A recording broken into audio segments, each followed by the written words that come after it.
언론을 여러 개 갖고 있더라. 뭐 신문지, 뭐 일간지, 발간도 있고요. 온라인 기사도 하는 자유일보가 있고 리더스 프로덕션이라 그래서 유튜브를 중심으로 한 것도 보면 있고 홍보 영상 제작하는 것도 스튜디오가 따로 있더라라는 거죠. 그리고 통신사가 따로 있다. 쇼핑, 광화문 온이라는 뭐 아까 앱 설치해서 가입하세요라는 게 3번인가 4번인가에 있었죠. 역시 온라인 쇼핑몰도 여기 있더라라는 거예요. 그리고 금융 부분, 아까 카드 얘기가 나왔었죠. 금융도 있고 친목으로 따로 모이기도 하고 집회도 또 하고 그러니까 굉장히 다방면으로 쭉 펼쳐져 있다라는 거죠. 그래서 그룹이다. 전형적인 패밀리 비즈니스라고 저도 보여집니다. 그러니까 지금 핵심은 그거예요. 정광훈 목사하고 바로 밑에 있는 남모 씨라는 분 같아요. 남모 씨가 이제 수행 비서를 이제 하고 있는 역할을 하는데 실질적으로 뭐 정광훈 목사는 부인합니다만은 재정을 총괄하는 걸로 나타나 있는데 그 남모 씨의 그 반개 가족과 그다음에 그 전광훈 목사의 직계 가족이 두 이제 말하자면 큰 흐름으로 보면 그 두 축이 이제 비즈니스를 하고 있다 이렇게 보여지죠. 왜냐하면 지금 보면은 자유일보 같은 경우에는 일종의 이제 그 언론 아닙니까? 그렇다면은 이제 언론의 온 오프라인을 통해서 영향력을 강화하고 그다음에 통신이나 쇼핑 그다음에 금융은 수익 사업에 가깝잖아요. 정광훈 씨는 이제 주장을 하기를 본인이 7년 동안 광화문 운동을 해서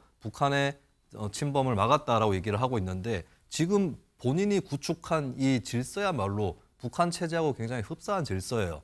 여러 영역에 다 뻗쳐 있으면서도 본인 중심으로 가족이나 최측근 중심으로 운영을 하고 있고 저는 이미 예상이 되는 게 아마 이런 지적을 하면 재벌 기업도 가족 기업 아니냐 이렇게 반문을 할 것 같은데 근데 여기에 사회이사가 있습니까? 노동조합이 있습니까?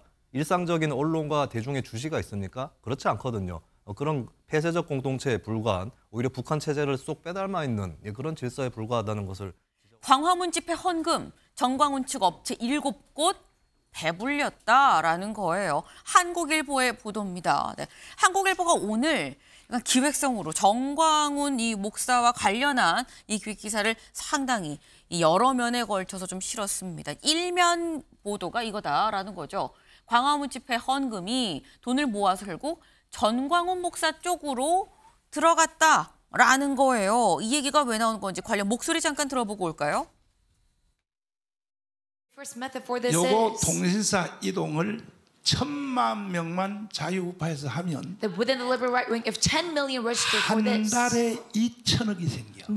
이 사건은 부탁이 아니라 명령입니다. 1,200만 기독교인들은 다 통신사 이동에 참여해야 돼, 안 해야 돼?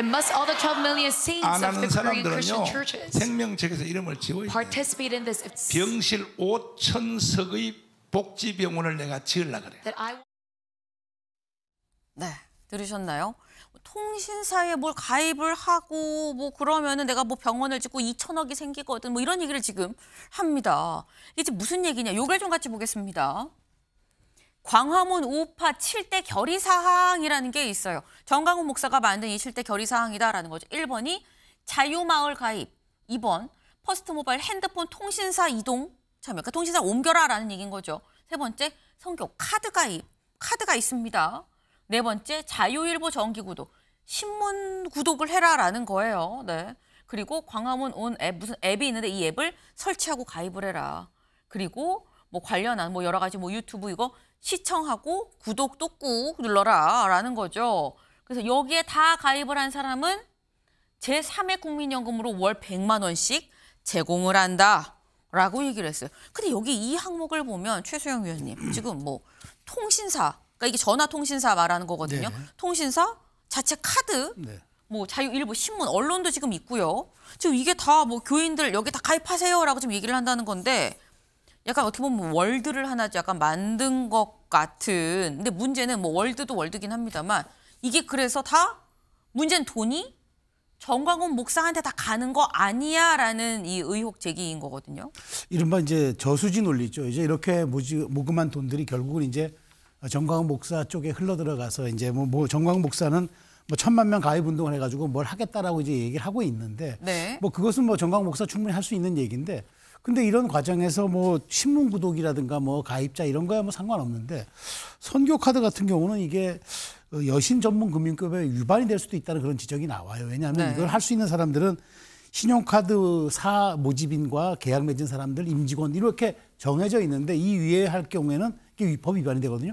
그럼 그런까지 검토를 했는지. 그러니까 지금 돈을 모으기 위해서 그다음에 여러 가지 나중에 본인이 생각했던 그런 사업들을 하기 위해서 이렇게 돈을 모으고 또 페이백까지 해준다고 100만 원씩 돌려준다고까지 얘기를 했는데 이 과정이 다 적법했는지 그리고 이 과정에서 교회 정관과는 또 배치된 점이 없는지 이건 한번 들여다볼 필요가 있다고 봐요. 물론 뭐 정광훈 목사가 지금 광화문 광장에서 영향력은 발휘하고 있지만 그렇다고 네. 이것이 그 정말 종교의 또 그 원칙적인 그 가치와 또 정면으로 위배되는 건 없는지 이런 점들은 우리가 한번 고려해보고 봐야 할 듯한 그런 부분이라고 봅니다. 그러니까 지금 말씀은 굉장히 다방면으로 뭔가 따로 사업들이 좀 같이 이루어지고 있는데 이게 위법은 없는 건지를 좀 같이 좀 들여다볼 필요가 있어 보인다라고 말씀을 지금 하셨어요.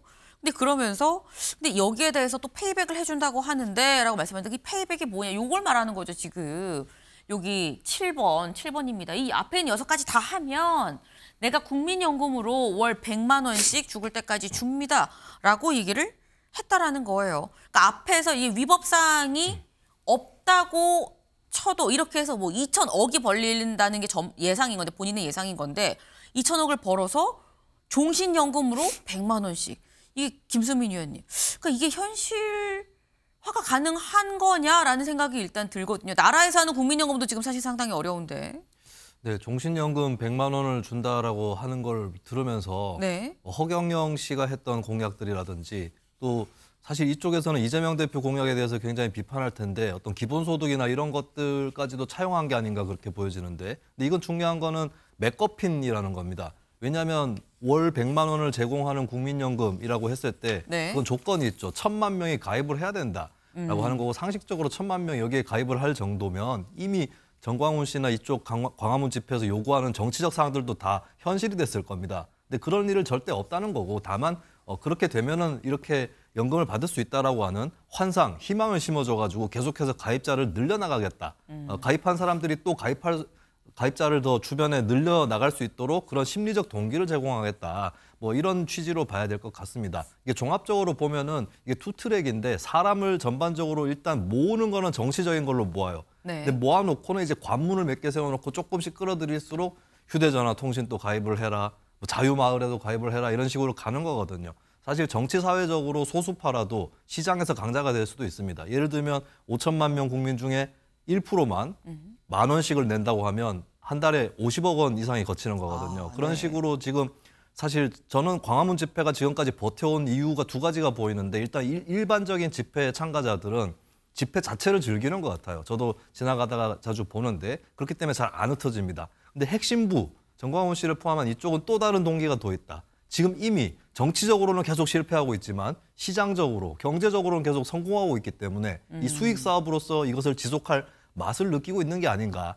이렇게 보여지고 다만 개탄할 수밖에 없는 것은 종교가 이런 상업화의 천병으로 구실을 하는 것 이것이 과연 예수의 뜻을 기리는 것인가 이 의문을 던지지 않을 수가 없고요. 그리고 종합적으로 보면 정치부터 생활까지 모든 영역을 지금 다 공유를 하겠다는 건데 이런 폐쇄적 공동체에서 많은 문제들이 야기될 수 있다. 이것도 같이 지적을 하고 싶습니다. 네. 지금 김수민 위원님은 집회가 경제적인 상업적인 쪽으로 좀 변질된 목적이 존재하는 거 아니겠느냐라는 개인적인 의견을 또 같이 주셨어요. 네. 그래서 아마도 집회가 지금 계속해서 이어지고 있는 것 같다라는 말씀을 지금 하셨는데 근데 지금 두 분이 말씀하신 게 아까 뭐 저수지 논리라는 말씀도 지금 나왔죠. 그러니까 돈이 결국 이렇게 모이고 모여서 이 안에 저수지 안에 이 물이 가서 어디로 가겠느냐. 라는 거예요. 결국 한국일보는 그게 전광훈 목사 쪽으로 가는 거 아니겠느냐라는 의혹을 지금 제기를 하고 있는 겁니다. 한국일보가 이런 의혹을 제기하는 이유, 다음 기사를 좀 같이 볼까요? 이거예요. 실세 비서 중심으로 혼맥과 인맥으로 이 관련 사업들이 다 운영이 되고 있더라. 한 몸처럼 움직인 전광훈 그룹이다라는 거죠. 전광훈 그룹이라는 얘기가 붙은 이유를 좀 잠깐 보겠습니다. 일단 언론을 여러 개 갖고 있더라. 뭐 신문지, 뭐 일간지 발간도 있고요. 온라인 기사도 하는 자유일보가 있고 리더스 프로덕션이라 그래서 유튜브를 중심으로 한 것도 보면 있고 홍보 영상 제작하는 것도 스튜디오가 따로 있더라라는 거죠. 그리고 통신사가 따로 있다. 쇼핑, 광화문 온이라는 뭐 아까 앱 설치해서 가입하세요라는 게 3번인가 4번인가 있었죠. 역시 온라인 쇼핑몰도 여기 있더라라는 거예요. 그리고 금융 부분. 아까 카드 얘기가 나왔었죠. 금융도 있고 친목으로 따로 모이기도 하고 집회도 또 하고 약간 굉장히 다방면으로 쭉 펼쳐져 있다라는 거죠. 그래서 그룹이다. 근데 이 굉장히 다양한 이 그룹이 누가 맡고 있느냐를 봤을 때 일단 전광훈 목사를 중심으로 이걸 좀 볼까요? 남모 씨라는 이 전도사가 있습니다. 수행비서라고 해요. 근데 이 남모 씨를 중심으로 양쪽으로 쭉 좀 나뉘어져 있다라는 거죠. 죄송합니다. 이 볼까요? 일단 광화문 쇼핑 관련해서는 이 같은 이 사람 이 목사가 지금 대표로 있고요. 그리고 아까 뭐 퓨리턴이라고 또 있었죠. 네. 이 관련한 이 사업체는 김모 씨가 장로인 김모 씨가 맡고 있고 사무장이 지금 뭐 자유일보 이 신문의 감사, 퓨리턴의 사내 이사 여러 개의 사내 이사를 또 맡고 있고 지금 이 남모 씨의 딸 부부가 또 관련해서 이 언론 쪽으로 해서 스튜디오 뭐 프로덕션 대표를 하고 있고 지금 여기 보면 전 목사의 직접적인 이 딸과 아들도 실제 뭐 자유일보 대표, 뭐 리더스 프로덕션 감사, 자유일보 사내 이사도 맡고 있고요.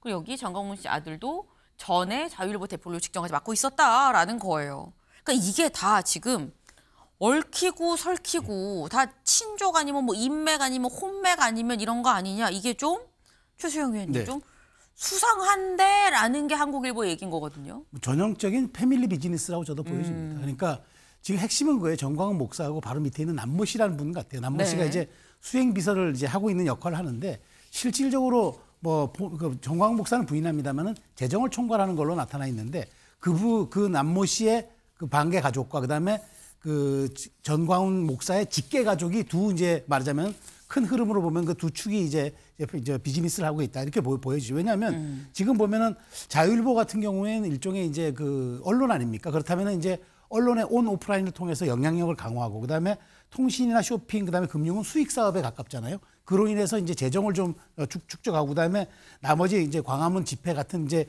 그런 맞는 사람들은 일종의 네트워크를 통해서 영향력을 확대하고 한 세 갈래로 이렇게 진행이 되는 거죠. 네. 그런 측면에서 저는 이제 이런 거죠. 지금 뭐 이게 저는 제가 보기에 전광훈 목사가 아마 이런 것들에 대해서 여러 가지 그 불법 위법성들도 사전에 검토해 가지고 아마 정관이라든가 규칙 이런 걸 통해서 아마 그 어떤 나름대로의 합리성 가졌을 거라고 봐요. 그런데 이렇게 특정 인맥을 중심으로 가서 결국엔 이것이 이제 돈으로 연결되고 그다음에 그것이 이제 돈과 그다음에 그 행사의 영향력을 통해서 더 확장되는 이런 이제 순환적 추세를 갖는다고 봤을 때 이것이야말로 전광훈 목사의 영향력만 더 극대화시키고 확대시켜 나가는 그 방편으로 활용되는 거잖아요. 그런 측면에서 저는 이 부분들에 대해서 뭐 불법 위법성 여부야 당연히 또 봐야 되겠지만 네. 과연 이것이 진짜 지금의 우리가 그러니까 정치와 종교의 분리 사회에서 이렇게 그냥 혼재돼서 가는 게 이게 맞는 건지 한 번쯤은 고민할 지점이라고 봅니다. 그러니까 지금 이게 뭐 정치와 종교, 근데 정치와 상업과 종교라고도 또 볼 수가 있어요. 여러 가지가 다 하나로 맞물리는 게 바람직한 것이냐라는 말씀을 하셨습니다. 근데 지금 제가 한국일보 지금 지금 기획 기사예요. 이 기사를 쭉 보면서 이런 의혹을 지금 제기하고 있다라고 말씀을 드렸는데 한국일보의 이런 의혹 제기에 전광훈 목사 쪽도 할 얘기가 있겠죠. 다음 기사를 좀 볼까요? 네, 전 목사는 뭐라고 얘기를 하느냐. 한 달 헌금 10억, 작년 광화문 집회 1,000억 지원. 네, 이 한 달에 헌금으로 들어오는 거 10억밖에 안 되는데 작년 한 해에만 우리가 광화문에서 집회하면서 든 돈이 1,000억이다. 이거 장사라고 얘기를 하면 이거 밑지는 거다. 든 돈이 더 많다라고 얘기를 하고 있습니다. 김수민 의원님. 집회 1년에 1,000억을 지원할 정도면 그 집회는 하지 않는 게 옳다고 생각합니다. 집회를 그렇게 돈을 들여가지고 해야 될 일인가. 근데 1,000억인지는 모르겠지만 지원을 한다고 했을 때 그것도 기부라든지 이런 뭐 사회 환원이라든지 이런 거에 해당하지 않는 게 아까 말씀드렸지만 집회를 통해서 사람을 모으는 게 1차적인 작업인 거거든요. 그러면 그 지원한 것도 투자라고 봐야 되지 않나 이렇게 보여지고 그리고 이제 그 집회에 끝나지 않고 여러 가지의 상업적으로 다 진출을 해 있다. 이런 부분들이 특히 문제인 거고 전광훈 씨는 이제 주장을 하기를 본인이 7년 동안 광화문 운동을 해서 북한의 침범을 막았다라고 얘기를 하고 있는데 지금 본인이 구축한 이 질서야말로 북한 체제하고 굉장히 흡사한 질서예요. 여러 영역에 다 뻗쳐 있으면서도 본인 중심으로 가족이나 최측근 중심으로 운영을 하고 있고 저는 이미 예상이 되는 게 아마 이런 지적을 하면 재벌 기업도 가족 기업 아니냐 이렇게 반문을 할 것 같은데 네. 근데 여기에 사회이사가 있습니까? 노동조합이 있습니까? 일상적인 언론과 대중의 주시가 있습니까? 그렇지 않거든요. 그런 폐쇄적 공동체에 불과한 오히려 북한 체제를 쏙 빼닮아 있는 그런 질서에 불과하다는 것을 지적을 하고 싶습니다. 네. 이게 이제 폐쇄적인 이런 상황 자체가 과연 이 얘기를 믿을 수 있느냐라는 신빙성에 좀 의문을 좀 제기하셨어요. 북한의 조직과 좀 흡사하다, 너무 폐쇄적이다라고 지금 말씀을 하셨습니다. 사실 이런 의혹이 있다라고 얘기를 한다면 관련해서 논란이 될 수밖에 없는 거겠죠. 관련해서 이 정광훈 목사 쪽에서 뭐라고 이 반박을 하는지 이 양쪽 얘기를 좀 같이 좀 들어봐야 될 것 같습니다.